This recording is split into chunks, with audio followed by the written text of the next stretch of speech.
Good afternoon, everybody. Welcome to Thrivecast, your voice for social and emotional well-being and discovery. My name is Nathan Ash. I will be your co-host and noble narrator today.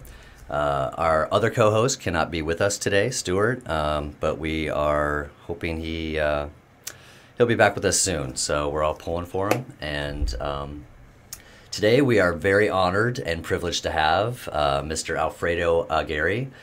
He is the Director of Behavioral Health Services of San Diego County and the Health and Human Services Agency, HHSA. He also serves as the Board of Directors of the National Network of Social Work Managers. He is a member of the California Mental Health Directors Association and the organization's co-chair, and I may screw this up, so bear with me, Cultural Competence, Equity, and Social Justice. Perfect. All right. He's also a member of SAMHSA's Children, Adolescent, Family Branch Council on Collaboration and Coordination. He has over 30 years of experience in the mental health field. Also a graduate from Berkeley, one of our fine institutions in California. And he's won the award for Mental Health Person of the Year 2008, the 2011 Hope Award for his work on It's Up to You here in San Diego, which is an amazing program. So Alfredo, welcome, and thank you very much for joining us. Nathan, it's great to be here. So let's get started. I usually ask people how they got into the field and how this journey started. But really, I think our goal here is to allow people to give questions and really look at a client-centered, youth-centered, family partnership-centered questions to the director, and kind of also from your end, because you're on the administrative end, and kind of how things work behind the scenes. Right. So let's start with the mission. You have a mission. Basically, it is to help ensure safe, mentally healthy, addictive-free communities in partnership with our communities, and work to make people's lives safe, healthy, and self-sufficient by providing quality behavioral health services. So what is your vision of the county's mission? Yeah, sometimes in behavioral health, our vision statements and mission statements can be kind of long, but all this, what you just said, links to the broader county Health and Human Service Agency vision, which was represented by a 10-year transformational effort. And the vision really is to have a healthier community, a safer community, and communities and individuals that thrive. So everything that you just said ties into that. Yeah, very much so. It's an integration, so to speak. That's right. That's right. Which I think is important, and that's really with the Affordable Care Act, with just in general, integration is happening. And I think that's neat. Cultural integration. I call it the tapestry, our community tapestry, and that's kind of what I hear in the vision statement and the mission statement. Right. Our just a quick note: our director Nick Mascione has really been quite a visionary in this community in San Diego. He likes to talk about moving to the generative level of a system where we've come a long way from being very, very siloed to doing basically some collaboration, moving towards coordination. I think we're really still dealing with the challenge of integration, but his vision is getting to the generative level where you have human services, education, health, public safety, those elements coming together to really serve the community and really driven by the community's needs. And the other thing about that is about the generative level of change is having communities themselves take ownership of and really strive towards the vision that we just talked about. And you may have mentioned It's Up to Us campaign. That's really just look at the words. It's not about the county doing things, but it's all of us together. The business community, faith community, private sector, nonprofits, all coming together to make it a better community. And I think that's really important, is just that integration of everyone has a voice. And I think sometimes people feel disenfranchised until we let them know they have a voice. Right. I think that's really important. As far as the strategies for the county for behavioral health, one of them is to ensure that children, youth, and family receive the highest quality, effective, and cost-effective mental health, substance abuse, and services that are available. Could you speak to that strategy? Sure. One of the things is it's important when we work with youth and families is not get too locked into esoteric terms, terms that reference perhaps quality initiatives where we're talking about these outcomes that sometimes really have no relationship necessarily to the actual individual you're serving or the family you're serving. So what I like to say is what's important, first of all, in terms of when you talk about that quality is to hear the parents, hear the families and the youth story before you do anything. What hasn't worked in their prior encounters with the system? What are their strengths? And then once a relationship is built, what really can be profound is the counselor or the provider then being able to use a little tough love and to give feedback. Because once you have that relationship, you have open ears and open eyes to your suggestion, and that can really be a turning point in a youth's life. Yeah, I agree. I believe that there's so much power in a story that stigma can be reduced. I tell kids and I tell people, show your scars. Don't be afraid of your scars. Right. Don't be afraid of your trauma. In fact, the more that you put it out there, the more you're going to realize we have common shared traumas or issues that we go through. So as far as the story, I think that is a fundamental change. You know, a lot of times everything comes from evidence-based practice or research, but tell me why or what about somebody's story is so important to these initiatives. Well, I think on one hand, if there's a certain type of practice that seems to be working and there's good data about it, I think we have to be careful in just saying this is going to work for everyone we encounter. As you know, we have a very diverse community, and so we talk about evidence-based practice, but I think when we really get down to the nuts and bolts of really working in the community, in the trenches, we're really talking about practice-driven evidence, where that's really driving our understanding of what works, of what makes sense for communities. And so I think it's important. We don't want to deny certainly families of things that work, like Incredible Families that as a model that came out of from another country that actually is being applied here in this country, working with, for example, with young mothers who are addicted and they've lost their kids to the child welfare system, and helping them kind of recapture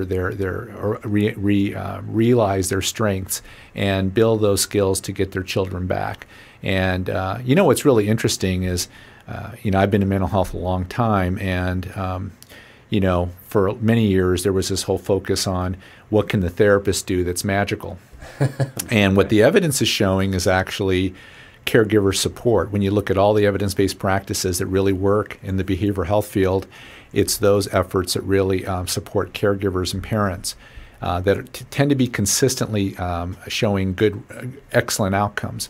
So sometimes we get a little bit tangled up into the words that come out of our mouth as practitioners, or the interventions, or the strategies, or whatever those are, therapeutics maneuvers.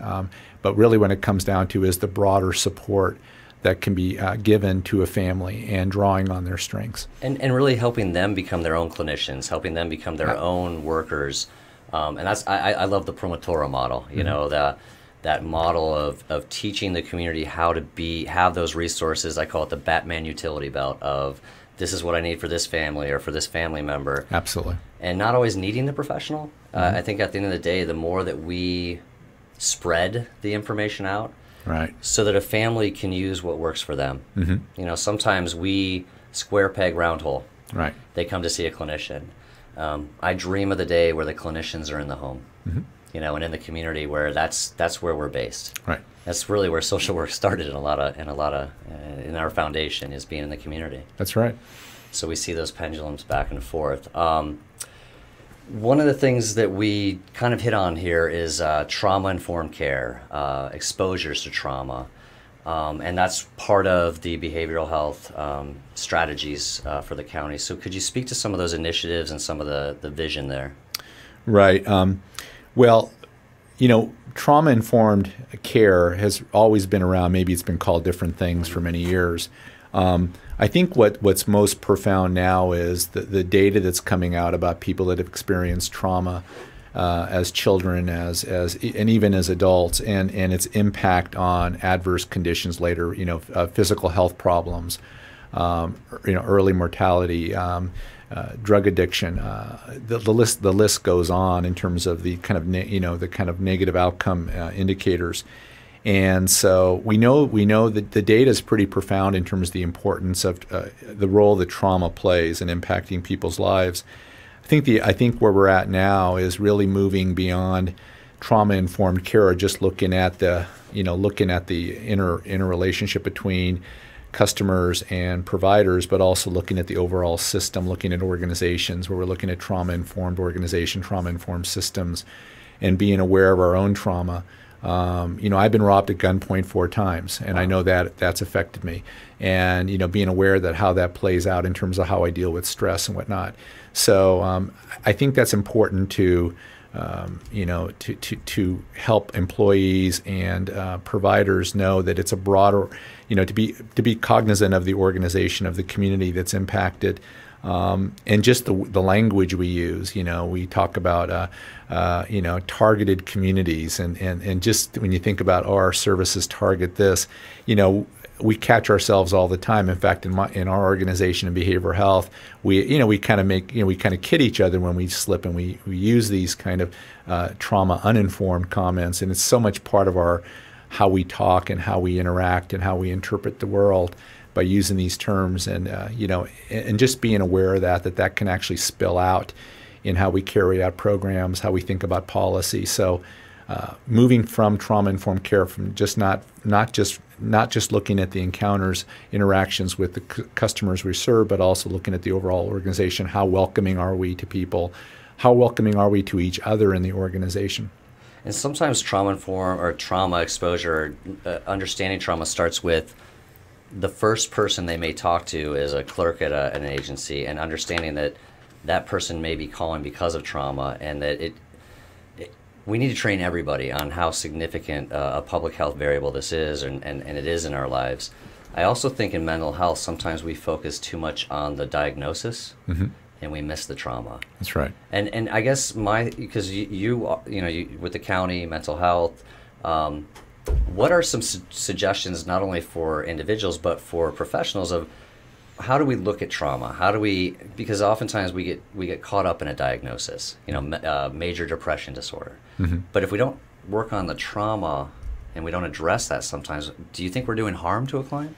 Yeah, one of the things we're talking about now is when we work with individuals is to assume that there's been trauma in that person's life. I mean, the data, when you really look at it in terms of what people have experienced in their lives, is pretty staggering. The percentage of people that have experienced significant trauma, and of all sorts, certainly. And I mean, just the fact that if your parents were involved in involved in the military, or involved in some theater, abroad, just the impact of the trauma, just the related trauma of worrying whether your son or whether your mother or your father is going to return home, right. And just that experience in itself, the potential loss of a parent. So, I think you first start with that assumption that you first, and then you in that environment that you create in terms of promoting change, that, as you said earlier, where the individual takes charge and specifies their goals, what they want to get out of, that you also open it up so they can talk about that trauma and how that's either a barrier, but also can be a source of strength, right, in understanding it, learning from it, and being okay with it, and working from that baseline. Yeah, don't give in to the trauma. Right. Build it as your base of resiliency. We have a couple questions.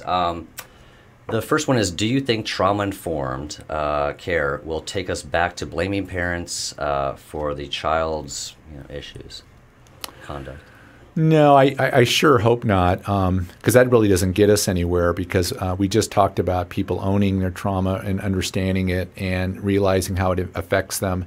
If you just purely externalize it and you don't take responsibility for perhaps how it manifests within yourself, or how it affects your behavior, your how it affects how you carry out your friendships and your obligations of life, and how that gets in the way by just externalizing it and saying, it's my parents did this to me. I don't think we're going to get anywhere, and it's somewhat of a it just holds you back, because you can always just refer to that and just kind of write off the rest of your life. So, right. I think we need to get beyond that. Own your stuff, right? And also, at the end of the day, the more that you look back at those traumas and use them as an excuse, it's not helping build that well-being, that wellness like that you're promoting. Correct. And also, I think when we talk about people moving on with their lives, is really developing a level of empathy. And I think if you ask people who've gone through a rough relationship with their parents, and you ask them, what do you know about your parents' life? You'll find some insights about their parents' life and the trauma that they may have experienced. Could have been an immigration experience where people were traumatized, and really understanding that. So it's kind of getting below the surface, right. And just not reacting, but really trying to build a level of empathy. Yeah, I think sometimes, and I've seen this, in different settings where we know or we think there may be a traumatic issue, and I see professionals that it's almost a fear to go there sometimes. Right. Whether that's, countertransference from their own issues, or they're afraid to open it up. But it always seems like if we don't open it up, it doesn't allow that person to kind of heal and move forward. Right. And again, I think more and more training, and I think we do a great job in San Diego County. We've got amazing resources when it comes to trauma-informed care, but not taking it lightly, at the end of the day. The biggest challenge, we talk about strength-based care, but when you ask someone to talk about a parent who's perhaps molested them, or a parent who was an alcoholic, or a parent was physically abusive, and you ask that person to look at the total constellation of their mother or their father or whoever that was, and really help them see certain elements, certain strengths, even within all that trauma, that is pretty much a challenge. So yeah. We talk about strength-based, but even referencing back and looking at your life, really pulling out those strengths, because by pulling out those, perhaps maybe they're just kernels but of strength, but pulling them out, I think that there is some source of hope and understanding of what's your makeup and how you can move forward. Right. We have another question that says, could Alfredo give examples of caregiver support initiatives in San Diego? Some of the things that are happening at the county to support caregivers. Well, the Incredible Years, of course, is an evidence-based practice. Parent-child interaction therapy. Those are a couple of examples. What's the other one? There's another one, Triple P parenting, the Triple P parenting program. Okay. That's been used a lot with Head Start. I'm just blanking on the Triple Ps and what it stands for, so please excuse me. But those are some examples of, again, building caregiver skills and in terms of addressing issues and giving them perhaps a toolkit that they can then and then also help them adapt it to a point where they're comfortable culturally with it as well. Yeah, cultural competence is very important. Yes. And making sure that when we come in with an intervention or a program that it is understanding of the culture. Mm-hmm. Sometimes that's very hard, especially with block grants and federal monies, and understanding how that might work in a community or work against a community. Right. And I would imagine in your position sometimes that's one of the hardest jobs is, well, how is this going to work? Right. And what are the outcomes we're looking for? By the way, it just came, positive parenting program. Positive parenting program, awesome. Another question says, there have been sufficient cuts to social services. Is there light at the end of the tunnel to restore monies? Is there money coming from maybe the Affordable Care Act or other sources or innovative ways in which we can serve the community?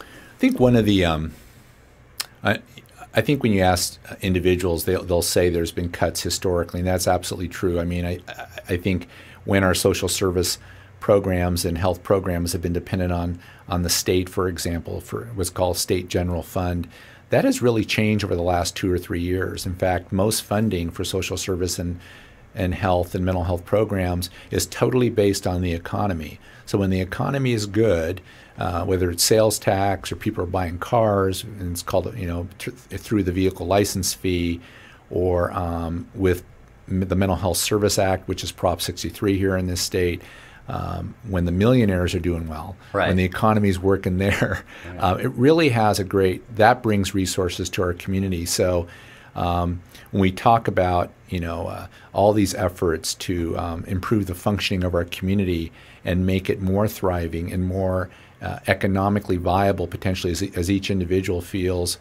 like they can contribute and they can go out and earn a living, that in essence helps the economy, which in turn then funds the various programs that we're talking about. So I think people are somewhat still stuck in this notion that every January and every May we wait to hear the governor and we get ready to to react. And now it really is a lot of it's really has changed. The whole landscape has changed. There is still a lot of jockeying that goes back and forth between local government and state government about who ultimately is responsible, how much oversight should Sacramento have, how much local control there is. And as a behavioral health director, I'm certainly for more local control. We have a very active stakeholder community, a very involved board of supervisors. I'm accountable to my community and to the board, and so sometimes I get a little frustrated when I hear directives from the state. I get it that there's parts of the state that just need help and are kind of behind the eight ball and need to better apply their resources to impact communities. And so that's why you have state standards and guidelines. But sometimes it can also be quite restrictive and really work against the grain locally when perhaps your local community can come up with actually better solutions to solve your problem. So it's that interplay between county government, state government, and also with the federal government. And also I think the way that grant funding sometimes are structured, that a population may need or the outcomes could be better just with a few modifications, but from that compliancy standpoint in a contract that can work. Absolutely. It doesn't always facilitate that ability to do that. Yeah, when there's specific funding, whether it's a grant or something that's obviously earmarked, there are going to be some expected expectations of work that's delivered, and one has to be accountable to that. But when we talk about Live Well San Diego and having a grant within that, we for example, just recently, a few days ago, found out we're going to get a grant to build a crisis residential program in Escondido. It's the only region of our county that does not have a crisis residential program. Right. These programs are an alternative to hospitalization, saves our system a heck of a lot of money for services that are actually more community-oriented, less restrictive, linkages to health care, whatnot. And we're going to be able to have a seventh, what's called crisis residential program to really round out that system. So that's an example of money that's within Live Well San Diego towards a healthier community and a safer community.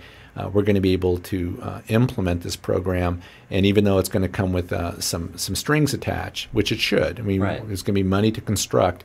We can't spend it on other things. But the bottom line is ultimately the goals that it achieve are really embedded in Live Well San Diego. Let's talk a little bit about Live Well San Diego. So tell us kind of the vision and kind of it's a 10-year project. How was getting it started? Like, what was that process like? And kind of where are you at now with Live Well San Diego and the initiatives? Because we know you're doing amazing work because we see it and we see the staff out there doing it, but kind of curious about that process.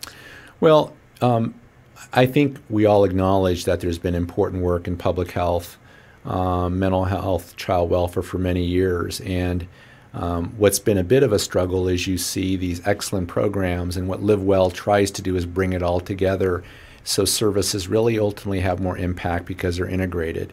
I talked earlier about Nick Maschione's vision of generative level of change. And I think that's where we want to get to. And Live Well is certainly that 10-year transformational effort will hopefully get us closer to the promised land, so to speak.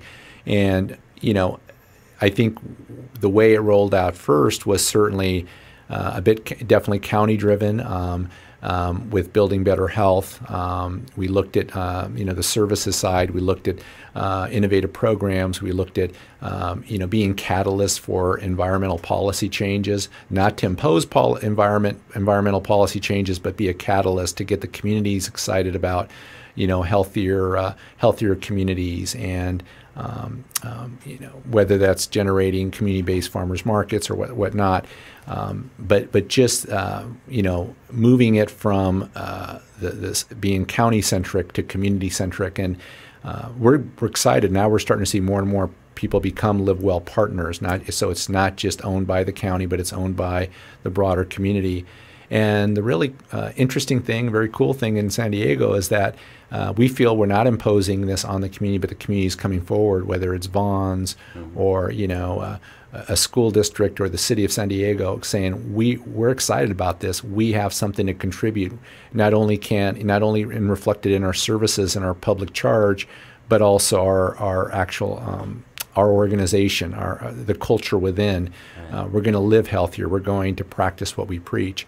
And we're starting to see that not just with the county, but other organizations. And an open door just to join and creating that social capital, knowing that you're a business, but yet you also want to give back to the community. I think that's huge. It's opening the door for that collaboration and consensus. Yeah, and sometimes when you have a broad vision like living safely, which is we're looking at probably the biggest policy change as it relates to corrections, and that's the whole realignment of people that would have been on parole to probation. And again, as we talked about earlier, more local control around programs, more local control around finances, and building systems that make sense, that reduce recidivism. All of those programs, are just quite exciting and in living safely. The other thing about living safely is how trauma informed fits into that, and now it's trauma informed isn't just a kind of clinical practice, program or specific program. It is a broader philosophy approach to organizations, and we're starting to see that. We have a very progressive chief probation officer, Mac Jenkins, who really is basically going back to the roots of probation, which was about rehabilitation, and not just plainly find them, lock them up if one screws up. It's really about looking at the whole person, the community, and building opportunities for that individual to rehabilitate. And so all of that really is part of our, living safely domain within Live Well San Diego. So we're pretty excited about it. Yeah, I'm pretty jacked up to hear that. I was the assistant director over at SASCA for a while, the Substance Abuse Service Coordinating Agency for CDCR, and I felt like the work that people continue to do in reentry, we know that it's outcome driven. We know that we reduce recidivism. I think the transition to AB 109 and having those resources in our community was really beneficial. But at the end of the day, it's still hard for, we had a lady that was staying with us last night. She did 20 years and she's getting out now, and just talking about the barriers that are out there, trying to get stable housing and work and just the supports that are necessary. We know with the Affordable Care Act, now parolees will be eligible for Medi-Cal and there'll be opportunities, but it's still in that transition, and there's still a lot of barriers and stigma when you come out as a felon. But the fact that just focusing on some of those strategies is really important, especially for women that are trying to unify with their families. Right. Some of the other things we're doing, when you mentioned an individual who was locked up for 20 years. One of the things we're doing is taking elements or principles of, for example, in behavioral health, which is the whole idea of family partnership, and the important work in this county that's been done by the Family Youth Roundtable and the National Alliance for Mental Illness, NAMI, both NAMI North County, North Coastal, and NAMI San Diego. And what's important is there's always been this notion, this assumption that when someone comes out of prison, they're going to be shunned by their family. And really that is not the case. We kind of see it as 1/3, 1/3, 1/3, and NAMI's articulate this quite well. You have 1/3 of the families that are definitely there, willing to meet them whenever they're brought back from that state prison and work with now with probation. Then you have another third of families that are kind of questioning. They've kind of been burnt. There's some resentment. There's some hurt, burned bridges to some extent.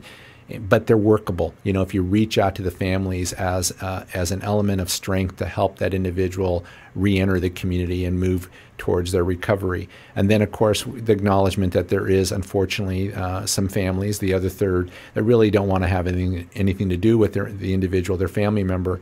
And in that case, it certainly is more a challenge because you're talking about someone who is basically disconnected from their family. So how do you work with that individual? How do you build family again for that individual? So it's not that we're giving up on those individuals, but I think acknowledging the importance of family, whether it's the family of origin or helping that individual build a new family. And the skill sets they learned while they were in there to create their family. Because that's how you survive when you're there. That's right. We have a few questions. Let's see, will the crisis stabilization be available to children and youth? So you talked about the North County Crisis Center. One of the things we're experiencing, and there's different reasons for that, is, and it's not just San Diego, but it's across the state, is we're seeing more and more children enter the emergency rooms of our hospitals, and we have an emergency psychiatric emergency screening unit in Chula Vista. We also are starting to see, again, as I mentioned, the emergency rooms being filled with children with emotional behavioral challenges. So what we're recognizing is we need to come up with other community-based alternatives, and we're working hard with our hospital partners in addressing this. One idea, for example, is we actually have four respite residential beds now that we've developed attached to the emergency screening unit in Chula Vista on the New Alternatives campus, and that's been great. That's really it's helped us deal with some of the pressures. But we also realize there has to be other alternatives, and we are going to be looking at the funding source I just mentioned that created this crisis residential program. One of the things that I believe, if we looked at all the crisis res programs, I mean, LA County, they plan to implement even, because they really don't have that model very well established. They're going to build at least a dozen of crisis residential programs in LA County. I believe most of them are serving adults. So the question that you just gave me is a good one. What about crisis residential for children and youth? And actually, I believe Kaiser Hospital has used that model as an alternative to hospitalization. Again, less restrictive, certainly less expensive, more apt to link to the community and also be connected to both the services that were provided before they entered crisis res and then afterwards. So that model really needs to be explored. It really hasn't been that explored in California. So we're going to be looking at that. Obviously, we have to look at the ongoing operations, what's going to pay for the services. But this, again, back to it's up to us now with the Affordable Care Act, health plans, people becoming more enrolled, or people being enrolled in health plans, both youth and adults. It really provides an opportunity for health plans to work creatively with the public system to look at strategies that are alternatives to very expensive institutional care. Right. So, we're going to be looking at that. Right. I'll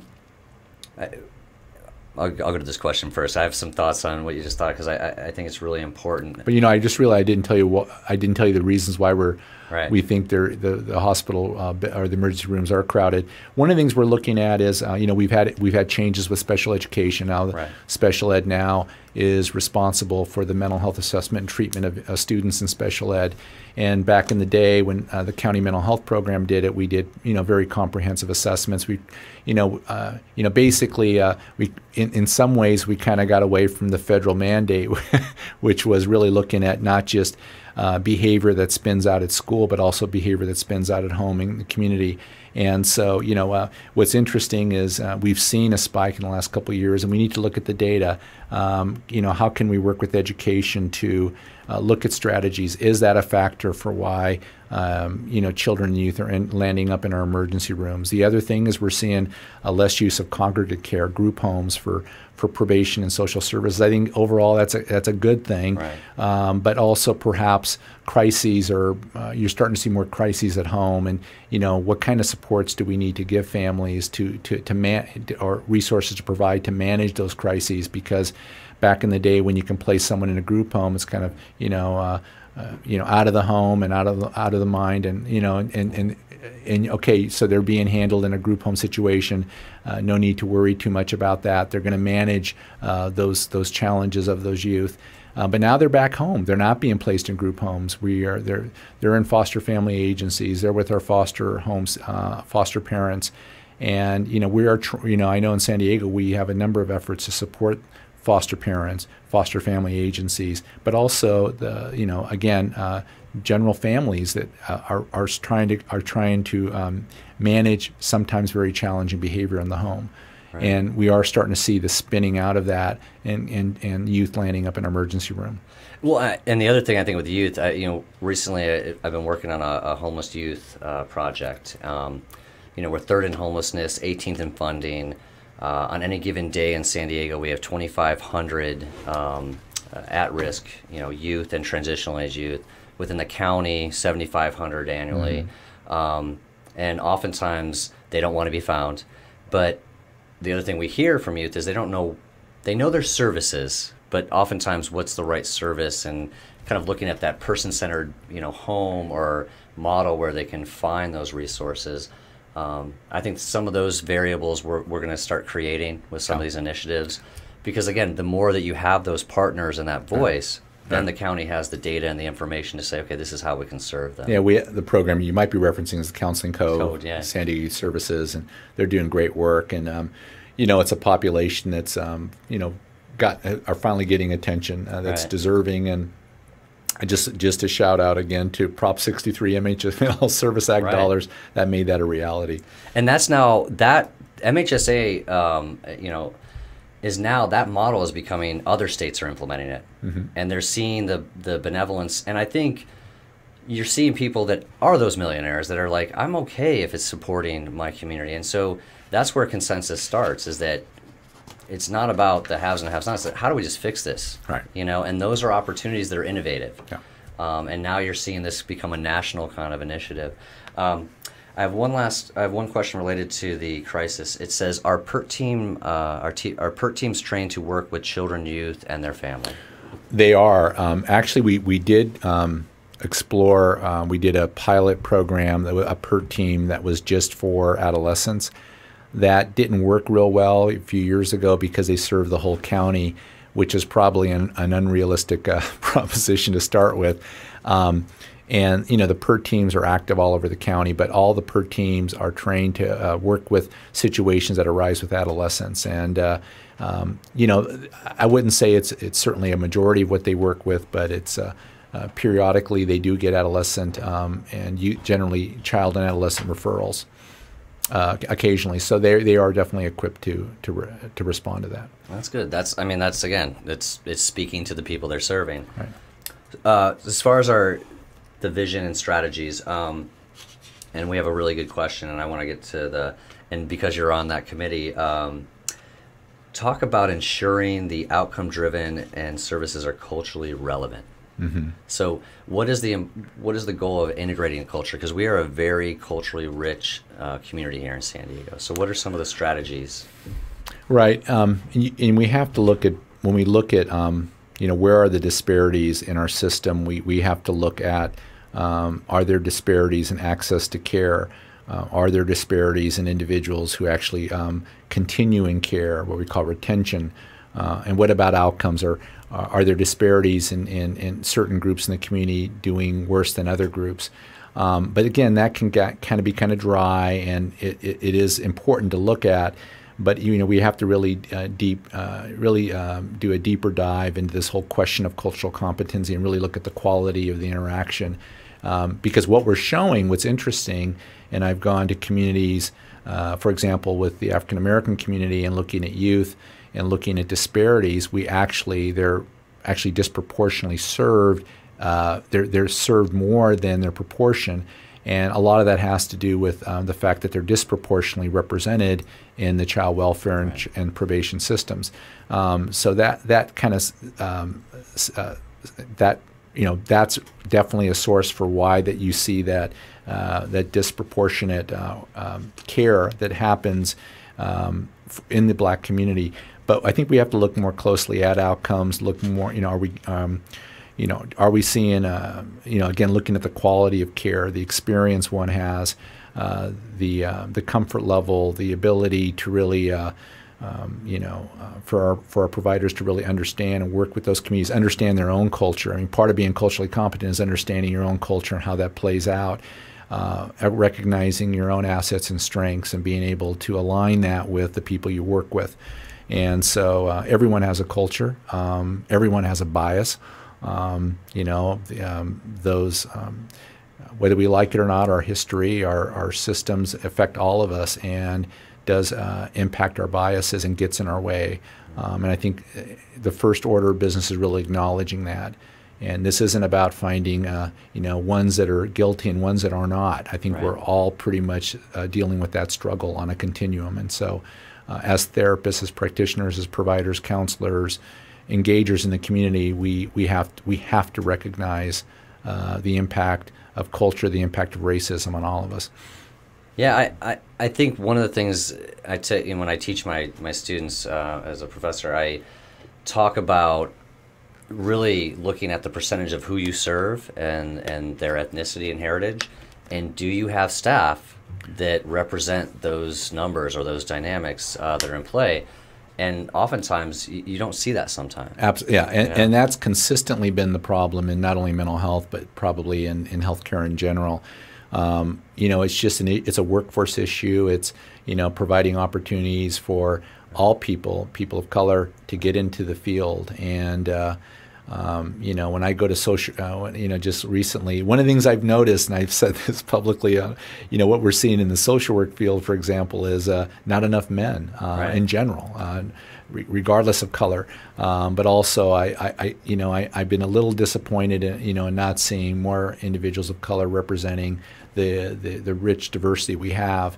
I think certainly San Diego State and other campuses are doing their best to do the outreach to get people excited about the field and really help understand how exciting it is for people to really draw on their experience, their culture to really bring change and at the same time get a degree. Right. So that's actually why part of the reason I went back to get my MSW is there aren't enough men in the field. Right. And we only have a handful in our class. But you're right. I think that's changing, and thank goodness. We need to start talking about male gender responsiveness and those supports.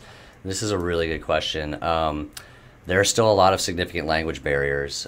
We have 12 threshold languages in San Diego County? I believe 4 actually. But I mean, as far as technically under federal guidelines or state guidelines, we have 4 threshold languages. But we certainly probably have even more 12 languages that we encounter certainly in this county. Okay.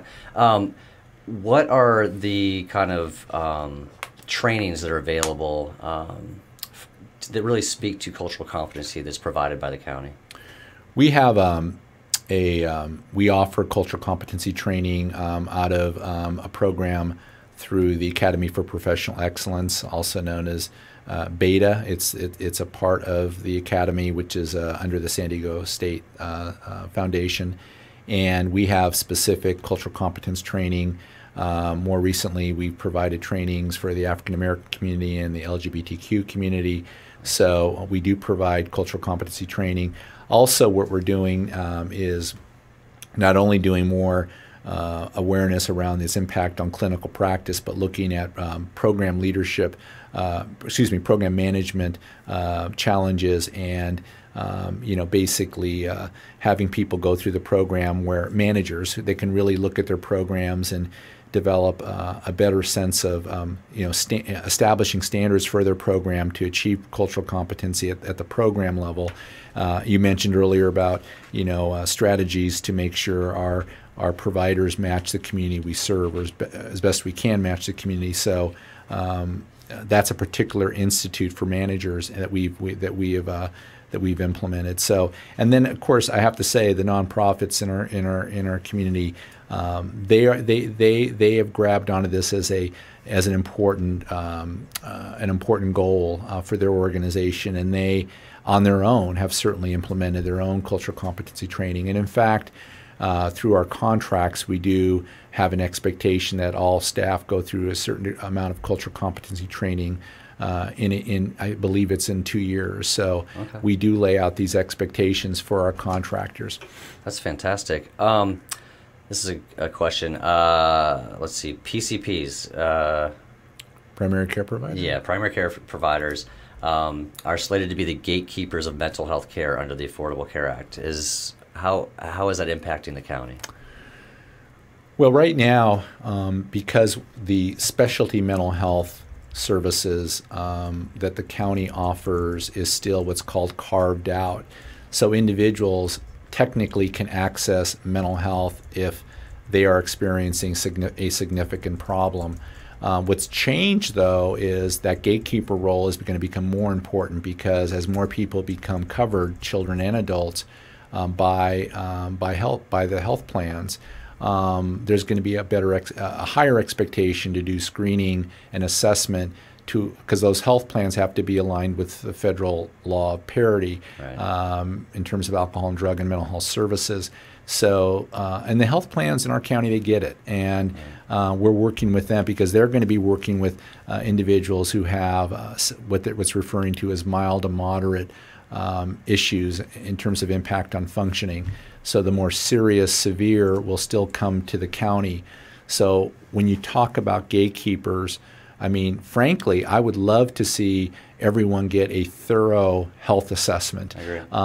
And part of that should be an alcohol and drug screen and a mental health screen. That's what's supposed to happen. So I'm only pointing out that because we're still carved out, people can still call the Access and Crisis line, the 1-888-724-7240 number, to get mental health care. They don't have to go through their primary care practitioner if someone feels like their child's experiencing or their son or daughter's experiencing a problem. They can call the Access and Crisis line, and they can help them begin to navigate that system. Do they have a primary care provider? If the problem looks serious, we'll get them into a mental health provider immediately. But if it looks like something that's really not as serious, it's important that they get connected to a pediatrician or a primary care provider. Well, I think that with these changes too, I mean, our federally qualified health centers in this country have been doing this work for almost 70 years, and a lot of people don't know that they exist in our community. But they've been doing a lot of this integrated work, prevention, early intervention, because they had to. They were serving the people that didn't have insurance. That's correct. And this is where the 36 million, potentially will go. Personally, I wish that I could choose that as an option instead of going through a traditional ACO, an accountable care organization, an organization like Sharp or Kaiser. I would be open to putting money into that system and actually using those services. It's not going to work that way, but I think it would actually promote them. They've been doing this forever, and you see where the big hospital systems across the nation are having difficulty with this transition of integration because they've been very specialized and compartmentalized. So it'll be interesting to see how this all shakes out. I think that the good thing in San Diego is there's the federally qualified health centers have really built a high degree of credibility. And so I know, working with Healthy San Diego and all the health plans, there is a lot of interaction going on. So those federally FQHCs, as you referenced them, they are now becoming part of the provider networks of those health plans. So that's exciting. And they're doing MOUs. I mean, they're doing MOUs with Kaiser. So you'll see like family health centers, and they have these MOUs. So if they can't provide the service, they partner with a federally qualified health center. That is innovation. That's been a long time of people advocating for that. So we're starting to see that. Now FQHCs can actually purchase and have capital assets. If you go down El Cajon Boulevard over in College area, you can go down one way and see the old building, which was where I think the Black Infant Health WIC clinic's at. Now you take a left, and it's this beautiful facility that has actually helped bring up the neighborhood. So you see it beyond just the care too, but actually creating innovative facilities and facilities that people don't feel stigmatized by going to. So we're seeing that change. Take pride in it. Yeah, it's I don't know. I think we're at a really neat point in our nation, and it's about really people having a voice and having power, and contributing to that. Okay, so, and I'm a huge advocate of continuous improvement and quality improvement. So what are some of the promotion that's going on to maximize efficiency and effectiveness of services in the county?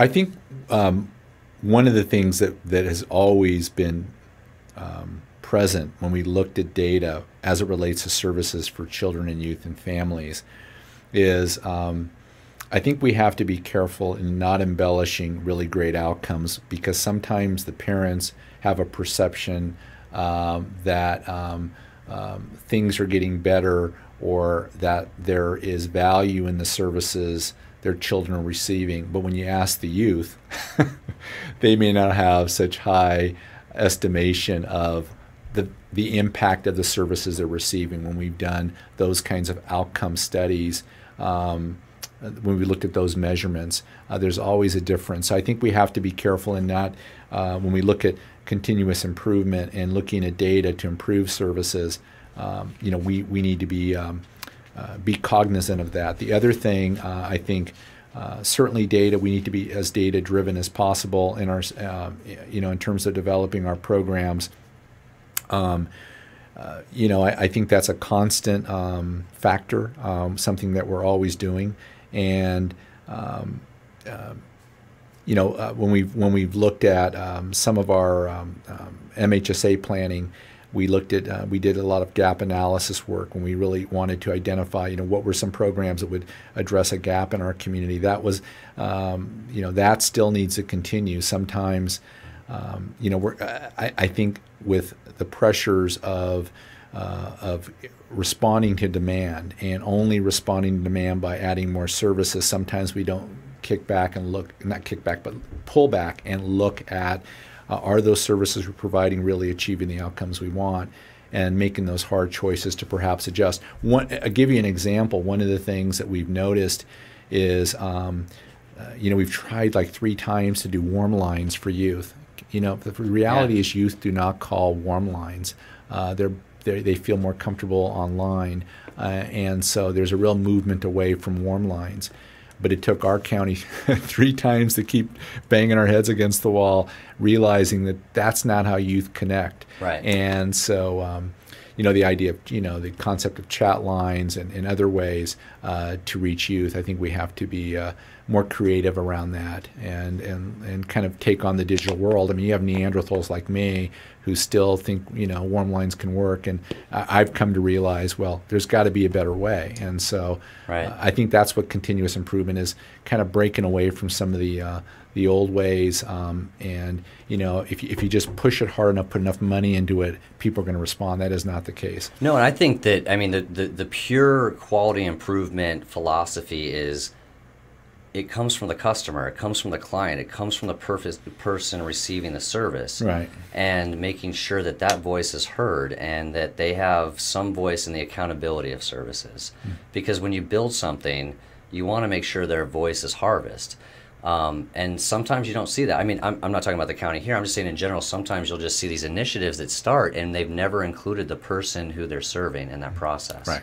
And yet they think they understand that individual or that population, and you can see right from that start it's going to have issues. Yeah. Quality improvement doesn't start like that. It starts with, well, they need to be at the table, and let's have that conversation, and then figuring out a way that we take both the data and the outcome driven, and then creating that process. Creating process is the hardest part of these initiatives a lot of times. So I want to on the continuous improvement, a couple other thoughts came to mind, and I think it might be something you might ask me later. We have a major initiative in this state called KDA, which is to improve the behavioral health system of care for foster youth. And I was just talking to a manager yesterday in behavioral health, and she was telling me that, we basically serve in the mental health system at least 3,000 youth in the foster care system that behavioral health serves. But the child welfare system actually touches around 9,000 individual foster children a year. So we're really touching 1/3, and we need to be better. Even though our county, in terms of those children in the foster care system encountering the mental health system, we're probably one of the best. I think we're like second best to Alameda, and that's called penetration rates for those of you, the people in foster care that actually touch mental health. And so So we need to, that's a data point that we were trying to address through KDA. So it's ultimately it's on the front end. How can we ensure better screening and assessment? We do a really good job, by the way, with the young children 0 to 5.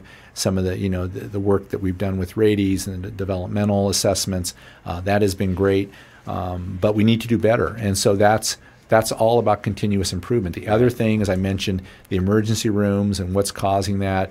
With KDA, we're going to be strengthening the child and family teams that serve foster youth. We're going to be providing more intensive in-home kinds of services to address these issues. Looking at strategies to avoid these kind of these situations where kids act out, they land up in our emergency rooms, and again, just going to a hospital can be quite traumatic. I mean, talk about trauma-informed care, trauma-informed systems.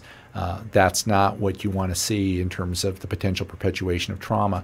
The intent is great. The work that's done in the hospitals, they're doing the best they can, responding to the needs. But just having someone go to a hospital is not where we want, what we want to see. So, again, I think KDA, we're welcoming it. We're building on some of our important accomplishments in the past, but we need to do more. But we're doing a lot. I mean, and we're talking about it, and we're collaborating, which is fantastic. On the note of quality improvement. And we have two questions that are kind of similar. I've always envisioned like QI from the family youth, partners. What would that look like, right? So, what are some of the initiatives that family and youth can have a say in services and look at identify some of the QI gaps or the quality improvement gaps that are out there? What are some of the initiatives that are going on, or is there anything in process? One of the things, and it goes hand in hand with, I think, the appropriate training of youth partners and family partners, people with lived experience to strengthen provider teams. But one of the things that I've been somewhat frustrated with, and it's something that has kind of eluded the whole research and evaluation community that works around children, youth, and families, is the value added of having a youth partner, the value added of having a family partner. Of course, part of the problem is if you do pure research, you have to have a control group and an experimental group. Right. So you have Johnny and you have Bobby, and well, Johnny's family gets to have a family partner and Bobby's family doesn't. Right. So, but we can do somewhat retrospective studies on looking at those RAP teams that had a youth partner, that had a family partner, compared to, for whatever happened, those didn't materialize. And did not have a youth and family partner, and looking at comparative outcomes. Did a family with a youth and family partner have better outcomes? And it is, it's something that I've been doing this for a long time, and something that I've been a bit frustrated with. But I certainly want to continue that effort to work with the smart folks that know research and evaluation to really, and I know Donna Ewing-Mardo, the Executive Director of Family Youth Roundtable, really has been working hard on this as well. But hopefully we can finally get some good good studies on this to see the value added. I agree 1,000,000%. Another question is, do you think we should have the IHOT program at ESU, or the IHOT type services, like more of those in the community? Well, typically what happens with kids that are landing up in the emergency room and families being impacted by that, they tend to move towards our wraparound programs that are basically home-based. I think having and one of the things that people need to note about the in-home outreach team, that was a program that was developed for basically adults who for whatever reason, do not want to engage in treatment, that are known to the system. Families, these are very often the case, young adults who still live with their families, perhaps holed up in their bedroom, struggling, but not, for whatever reason, not wanting to go to care. Perhaps they feel crappy when they take meds. They've had a bad experience with a psychiatrist. For cultural reasons, religious reasons perhaps, maybe that's been a barrier. Maybe they're not even aware of their mental illness, which is another factor. So how do you work with those individuals? And so what the IHOP model is about building relationships and trust, and not coming in with the usual approach where if someone shares a pretty wild experience, or as we would in our profession would see as a delusion, or someone who is struggling in terms of their mental status, is going, helping that individual in a safe place talk about that experience, and then begin to try to understand it, because that's that individual's experience with his or her life. And it's in essence honoring it, building that relationship so you can make that connection to get the services that they eventually ultimately will say, I need these services so I don't make my parents' life miserable, or I can make friends again. And we're talking about individuals who have become quite isolated, and they don't, it's a painful experience. And being able to get to that without necessarily just sticking with, okay, we're going to give you a mental illness and you need to take meds and you need to do A, B, and C, which is what they've been hearing for a long time. And they're basically saying, okay, and it hasn't worked. Right. And so how do you build that relationship? Can we do that with youth? I think that's happening now, actually. I think good youth work often involves good community work. People, individuals that work with youth know how to connect with young men and women in school settings in the communities. And, when you talked about the Counseling Cove program, those are individuals that have unique talents that connect with a homeless youth. Right. And so I think it's going on already. I think probably there's been more attention on this in-home outreach team because of the struggles that families have had over years not getting their loved one into care. So what are those kinds of, what can we do else to reach out in a voluntary way?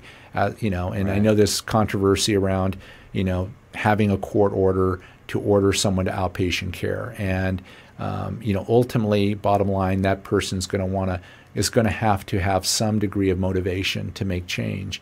And so how do you get there?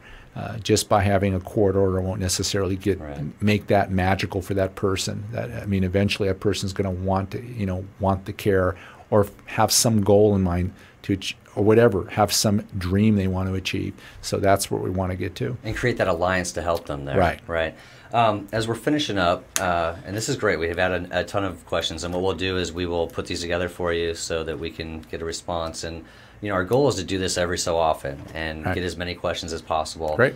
And it shows that partnership. So as far as family and youth, what do you think, in closing, are some of the initiatives, and where is leadership in the county going with supporting youth and families and services and funding? I think we have to, I don't want to use this word professionalize, but I think we have to look at our experience where we have seen people with lived experience affect lives in a positive way, and how do we take those experiences and translate them into standards so we can do appropriate training of parent partners, youth partners. And I think the Roundtable has done an incredible amount of work, probably more than any other organization in this country, in my opinion. Agreed. And so, but that needs to be consistent. And then I think we need to do a better job of employing youth and family partners in our provider teams. We're in a lot of schools. We're in over 350 schools, serving kids that are beginning to act out and become problematic and struggle in school. How do we connect with families? How do we bring families into the fold that still does not violate the trust you build, or you're trying to build with the youth in that school setting? How do we work with school environments where maybe there's some discomfort of bringing in families into the schools, but maybe there's some strategies, like some schools have family resource centers.